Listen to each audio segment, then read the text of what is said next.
عوامی پریشر، عوامی زور اور جو ہمارے نوجوانان پاکستان ہیں ان کی جو ایک دلی تکلیف ہے اس کی وجہ سے آپ کے سامنے بیٹھے ہیں۔ ہم نے کل دیکھا کہ ایک عادت بن چکی ہے اس ملک میں، پہلے تھوڑا سا ایکسپیریمنٹ کرتے ہیں، تھوڑا سا ظلم کرتے ہیں، جب وہ لوگ چپ کر کے ہمارے صابر لوگ ہیں گزارا کر لیتے ہیں، پھر اس پہ تھوڑا اور بڑھا دیتے، پھر تھوڑا اور بڑھا دیتے، تب تک اس کو ختم کر دیتے ہیں۔ لیکن یہ اب جو حالات ہیں، اور اب شیر علی صاحب بھی آپ سے بات کریں گے کہ جو ہو رہا ہے اس ملک میں پچھلے 2 سال سے، خان صاحب کی میں کچھ آپ کو انسیڈنٹس بتا دیتی ہوں۔ ہمارا ووٹ آف نو کانفیڈنس ہوتا ہے، خان صاحب کا جلسہ ہوتا ہے پشاور میں، اور جب یہاں سے نکلتے تو ان کی پائلٹ جیپ کو آگ لگ جاتی ہے۔ خان صاحب ایک ہیلی کاپٹر میں کہیں جا رہے ہیں، ہیلی کاپٹر میں خرابی آ جاتی ہے، اس کو لینڈ کرنا ہوتا ہے ایمرجنسی۔ خان صاحب جہاز میں بیٹھے ہیں اور جہاز کے پائلٹ کو ہارٹ اٹیک ہو جاتا ہے۔ یہ جو سارے ہارٹ اٹیکس ہوئے، جو لوگ کیسز کو انویسٹیگیٹ کر رہے تھے، وہ بیچارہ بندہ، یہ جو ٹی ٹی میں انوالو تھے ٹرانسفرز والے، ان کو بھی ہارٹ اٹیکس ہو گئے، جو ایف آئی اے کے افسران تھے ان کو بھی ہارٹ اٹیکس ہو گئے، اس پائلٹ کو بھی ہو گیا، وہ جہاز ایمرجنسی لینڈنگ ہوئی۔ خان صاحب پہ جو ایک پبلک قاتلانہ حملہ ہوا، جان لیوا حملہ، اس میں کتنے لوگوں کو تکلیف ہوئی، ایک بندہ جو روک رہا تھا اس مارنے والے کو، وہ شہید ہو گیا۔ خان صاحب کو 4 گولیاں لگی، بہت سارے لوگوں کو لگی۔ مجھے نہیں سمجھ آتی کہ جس ملک میں آپ کے پاس پہلے ہی اس کی مثالیں ہوں، قائد اعظم رحمۃ اللہ علیہ انہوں نے پاکستان بنایا، وہ گورنر جنرل ہے پاکستان کا، اور وہ ایمبولنس میں کراچی کے بیچ میں سڑک میں لیٹے ہوئے ہیں۔ پوری کراچی میں دوسری ایمبولنس نہیں ہے کہ وہ خراب ایمبولنس سے ان کو نکال کے لے جائیں اسپتال۔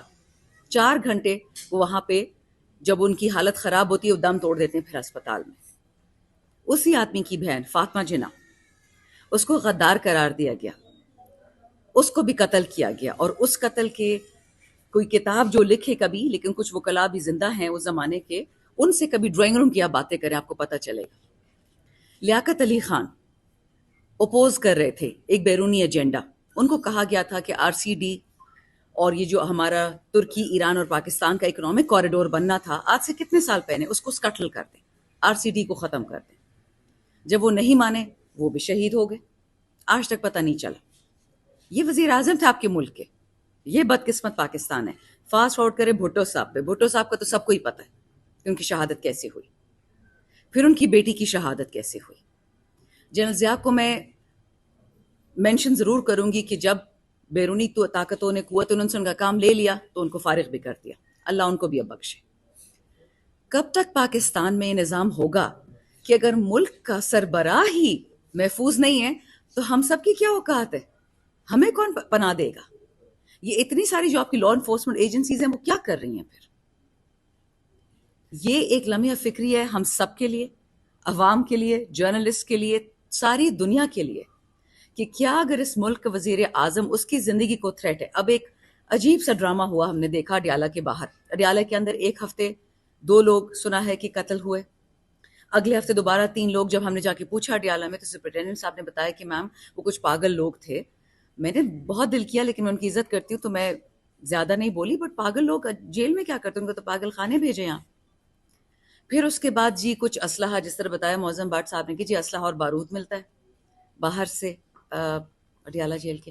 اڈیالہ جیل کے تو میں خود رہ چکی ہوں اڈیالہ میں، اس کے آگے پیچھے 2-3 کلومیٹر تو جیمرز لگے ہوئے ہیں، وہ تو چڑیا تک نہیں آ سکتی ہے، تو وہ اسلحہ کیسے آ گیا، گولہ بارود کیسے آ گیا؟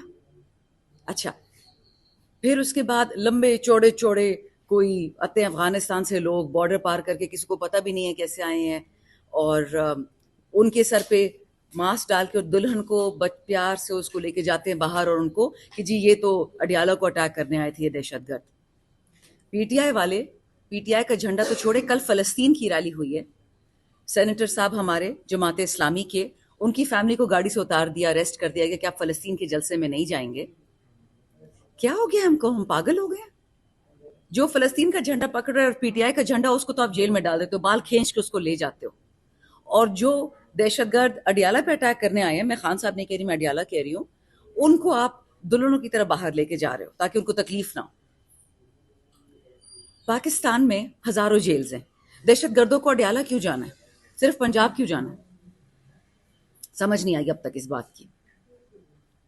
پھر یہ کہتے ہیں کہ علی امین صاحب ملنا چاہ رہے تھے خان صاحب سے، تو ہوم ڈپارٹمنٹ پنجاب سے ان کو خط آتا ہے کہ جی آپ پلیز لاہور مت آنا ہے.